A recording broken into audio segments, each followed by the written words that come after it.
Pada abad ke-13, di tengah tumbuhnya kerajaan-kerajaan besar di tanah Jawa, lahirlah seorang anak laki-laki yang kelak mengukir sejarah besar Nusantara. Namanya belum dikenal, asal-usulnya tak tercatat pasti. Namun kelak, ia akan menjadi simbol persatuan dari Sabang hingga Malaka. Dialah Gajah Mada. Ia tidak lahir dari garis darah bangsawan. Ia bukan anak raja, bukan pangeran. Namun sejak kecil, Gajah Mada menunjukkan kegigihan yang luar biasa. Tubuhnya tegap, pikirannya tajam, dan semangatnya melampaui batas-batas kebiasaan. Ia hidup dalam masyarakat yang tengah berubah, di mana kekuasaan Majapahit mulai tumbuh menggantikan kemegahan Singhasari yang telah runtuh. Sebagai pemuda, Gajah Mada bergabung dalam pasukan istana. Ia dilatih untuk menjadi prajurit Bayangkara, penjaga keluarga kerajaan. Namun bagi Gajah Mada, menjadi penjaga bukanlah tujuan akhir. Ia belajar strategi, memahami pemerintahan, menyerap nilai-nilai budaya, dan mengasah kecerdasannya seperti mengasah pedang.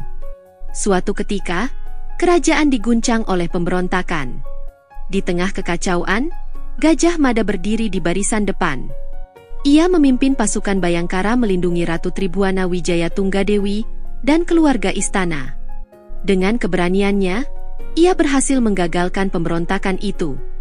Namanya pun naik dari seorang prajurit, ia diangkat menjadi Patidaha, lalu naik lagi menjadi Mahapatih Amangkubumi Majapahit, tangan kanan raja, pengatur negara. Dan disinilah sejarah berubah. Dalam upacara pelantikannya sebagai Mahapatih, Gajah Mada mengucapkan sumpah yang mengejutkan semua yang hadir. Sumpah Palapa. Ia bersumpah tidak akan menikmati kenikmatan duniawi sebelum seluruh Nusantara bersatu di bawah kekuasaan Majapahit. Sumpah itu bukan sekadar janji kosong. Ia menjadikannya sebagai misi hidup. Satu demi satu wilayah ditaklukkan. Bali, Sumatera, Kalimantan, Sulawesi, bahkan sebagian tanah di Semenanjung Malaya berhasil disatukan di bawah Panji Majapahit. Hingga Majapahit mencapai puncak kejayaannya pada masa pemerintahan Raja Hayam Wuruk yang menggantikan ibunya, Ratu Tribuana Wijaya Tunggadewi. Gajah Mada bukan hanya penakluk dengan senjata, tetapi juga seorang ahli strategi. Ia mengatur aliansi, menaklukkan lawan tanpa darah, dan membangun sistem pemerintahan yang kuat. Dalam bayang-bayang istana, ia menjadi arsitek kejayaan. Di balik kejayaan raja, ada Gajah Mada yang menggerakkan roda pemerintahan. Namun di puncak kejayaannya, datang sebuah tragedi yang mengguncang segalanya. Saat Majapahit hendak menjalin hubungan pernikahan dengan kerajaan Sunda.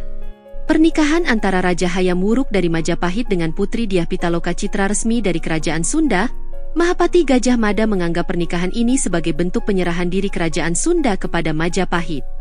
Raja Sunda, Raja Linggabuana menolak dan ingin pernikahan berlangsung secara diplomatik. Terjadilah salah paham, dan pecahlah perang Bubat. Di medan Bubat, keluarga kerajaan Sunda gugur termasuk Raja Linggabuana dan Putri Dyah Pitaloka Citra Resmi. Pernikahan yang seharusnya menjadi lambang persatuan berubah menjadi tragedi besar. Majapahit menang secara militer, namun kalah secara moral. Raja dan rakyat kecewa, nama besar Gajah Mada tercoreng. Ia dituduh bertindak tanpa perintah. Gajah Mada pun memilih mengundurkan diri dari panggung kekuasaan. Ia memilih menyepi, menjauh dari istana, meninggalkan gemerlap yang pernah ia bangun. Menjadi pertapa di Madakaripura, sebuah lembah sunyi yang kini dikenal sebagai air terjun sakral di Jawa Timur. Di tempat itulah, Gajah Mada menghabiskan sisa hidupnya. Dalam kesunyian, ia merenungi perjalanan panjangnya, dari anak desa yang tak dikenal, hingga menjadi arsitek terbesar penyatuan Nusantara. Tahun-tahun pun berlalu. Pada sekitar tahun 1364, Gajah Mada wafat. Tak ada catatan pasti tentang tanggal dan penyebab kematiannya. Ia pergi dalam diam, seakan membiarkan sejarah menilai sendiri warisan yang ia tinggalkan. Kematian Mahapati Gajah Mada menandai berakhirnya era ekspansi besar Majapahit. Majapahit memang tetap berdiri setelah kepergiannya, namun cahaya kejayaannya perlahan meredup, karena tak ada lagi tokoh sekuat dan setegas Gajah Mada. Kini, raga Gajah Mada telah tiada. Tapi semangatnya tetap hidup, dalam semboyan, sejarah, dan dalam semangat persatuan bangsa Indonesia. Terima kasih sudah menonton.